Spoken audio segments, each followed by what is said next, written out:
ታሪክ የሚሰሩት ፍጹማን ሰዎች አይደሉም።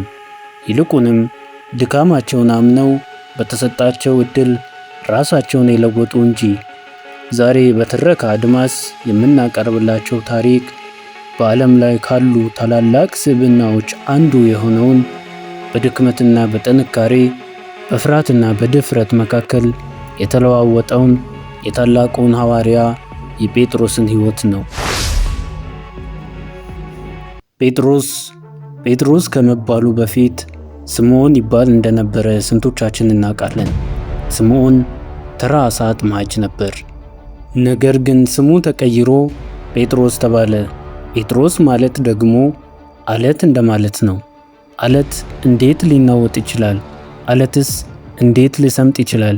ከገሊላ የባህር ዳርቻ ተነስተን እስከ ሮም አደባባዮች ድረስ ያለውን የ40 ዓመታት የትግል የፍቅር እና የመስዋዕትነት ጉዞ አብረን እንጓዛለን።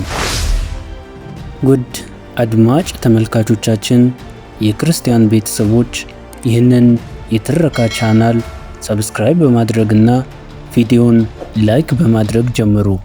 አሁን ወደ ጥልቁ ምስጢር ወይም የጥሪው ምስጢርና የመጀመሪያውን ተአምር እንመልከት። ስምዖን የባህር ሰው ነው። ኑሮው፣ ንግግሩና ሽታው የባህር ነው። አንድ ቀን ግን ሌሊቱን ሙሉ ደክሞ ምንም ዓሣ ሳያጠምድ ሲመለስ በባህሩ ዳርቻ አንድ እንግዳ ሰው ቆሞ አየ። ያ ሰው ወደ ጥልቁ ሂድና መረብህን ጣል አለው። ስምዖን በልቡ እኔ የባህር ባለሙያ ነኝ፣ ሌሊቱን ሙሉ ደክሜ አላገኘውም ብሎ ሊሞገት ይችል ነበር። ነገር ግን በቃለ መረቡን እጥላለሁ አለ። ያኔ የሆነው ተአምር መረቡን ብቻ ሳይሆን ልቡንም ሞላው። መረቦቹ እስከሚቀደድ ድረስ ዓሣ ተያዘ። ስምዖን ያኔ ነው ፍርሃት የወረሰው። በፊቱ የቆመው ተራ ሰው ሳይሆን የሰማይና የምድር ጌታ መሆኑን አወቀ። ጌታ ሆይ እኔ ኃጢአተኛ ነኝና ከኔ ተለይ ብሎ ተንበረከከ። መልሱ ግን አይዞ ከዛሬ ጀምሮ ሰውን የምታጠምድ ትሆናለህ የሚል ነበር። ስምዖን ሁሉንም ነገር ትቶ ተከተለው። በቀጣይ ክፍል ደግሞ ጴጥሮስ ውሃ ላይ እንዴት እንደተራመደና የጥርጣሬውን ዋጋ እንመልከት። አንድ ምሽት ደቀ መዛሙርቱ በታንኳ ሳሉ ብርቱ ማዕበል ተነሳ።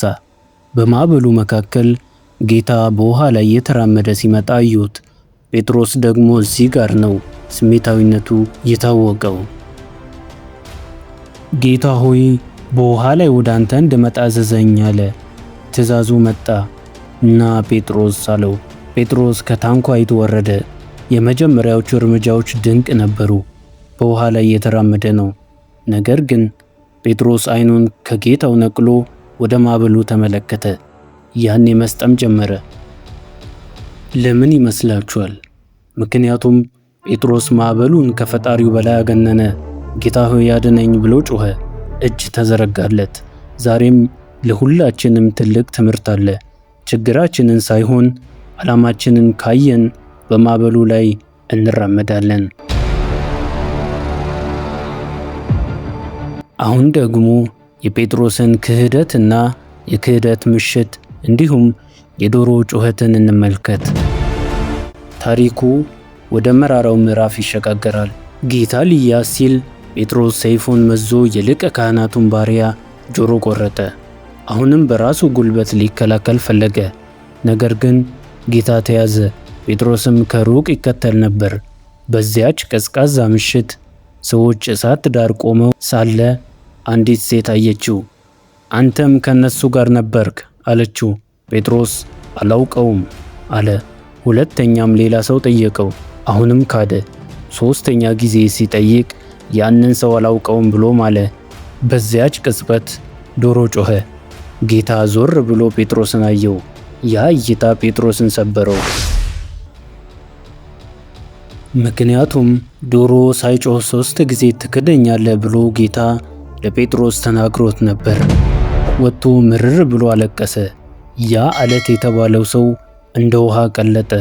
የጴጥሮስ ክህደት ከይሁዳ ክህደት የሚለየው በንስሐው ነው። ይሁዳ ተስፋ ቆረጠ። ጴጥሮስ ግን ይቅርታን ተስፋ አደረገ።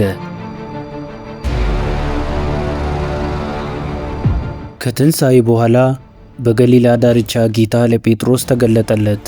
ለቁርስ ዓሣ እየበሉ ሳለ ጌታ ጴጥሮስን 3 ጊዜ የዮና ልጅ ስምዖን ሆይ ከእነዚህ ይልቅ ትወደኛለህን ብሎ ጠየቀው። ጴጥሮስ 3 ጊዜ ስለካደው 3 ጊዜ የፍቅር ቃል እንዲሰጥ ተደረገ።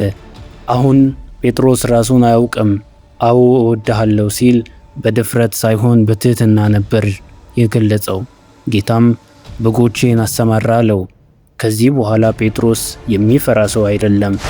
በጴንጤቆስጤ ዕለት በኢየሩሳሌም አደባባይ ቆሞ ሲሰብክ ቀድሞ የፈራቸው አይሁድ ሁሉ ተንቀጠቀጡ። በአንድ ቀን 3000 ሰዎች አመኑ። የጴጥሮስ ጥላ እንኳ በሽተኞችን ይፈውስ ጀመር። አሁን ደግሞ ጴጥሮስ የድል አክሊል የተቀዳጀበትን የሮም አደባባይንና የመስዋዕትነትን የመጨረሻውን ክፍል እንመልከት። የጴጥሮስ የመጨረሻው ጉዞ ወደ ሮም ነበር። በንጉሥ ኔሮ ዘመን ክርስቲያኖች ሲታረዱ ጴጥሮስም እንዲሰቀል ተፈረደበት። መስቀሉን ሲያይ ግን አንድ ጥያቄ አቀረበ። ጌታዬ በቀጥታ ተሰቅሏል፣ እኔ እንደርሱ ልሰቀል አይገባኝም፣ ቁልቁል ስቀሉኝ አለ። ራሱ ወደ ምድር ሆኖ በሰማዕትነት አረፈ። ተራው ዓሣ አጥማጅ በዓለም ዙሪያ በሚሊዮኖች የሚቆጠሩ አብያተ ክርስቲያናትን ስሙን የሚጠሩ ታላቅ ሐዋርያ ሆነ።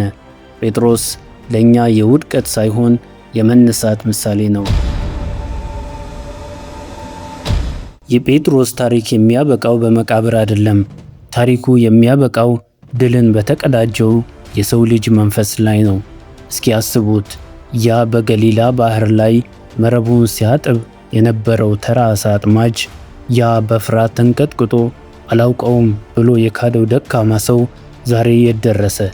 ዛሬ የዓለም ታሪክ ሲጠቀስ ስሙ ቀዳሚ ሆነ። ሮም ውስጥ በራሱ ስም የተሰየመው ታላቅ አደባባይ አለ። መስቀሉን ቁልቁል ተቀብሎ ወደ ሰማይ ሲመለከት ጴጥሮስ ያየው የሞትን ጥላ አልነበረም። ያየው የገሊላውን ባህር፣ የበሰበሰው መረብና ተከተለኝ ያለውን ያንን ድምፅ ነበር። ጴጥሮስ ሲሞት የሞተው ፍርሃቱ ነው። ጴጥሮስ ሲሞት የሞተው ድክመቱ ነው። ያረፈው ግን እንደ አለት ጸንቶ ነው። ውድ የትረካ አድማስ ቤተሰቦች፣ የጴጥሮስ ታሪክ ለእኔና ለእናንተ አንድ ትልቅ ምስጢር ይነግረናል። ሕይወት የውድቀት ድምር አይደለችም፣ ሕይወት የመነሳት ጥበብ እንጂ።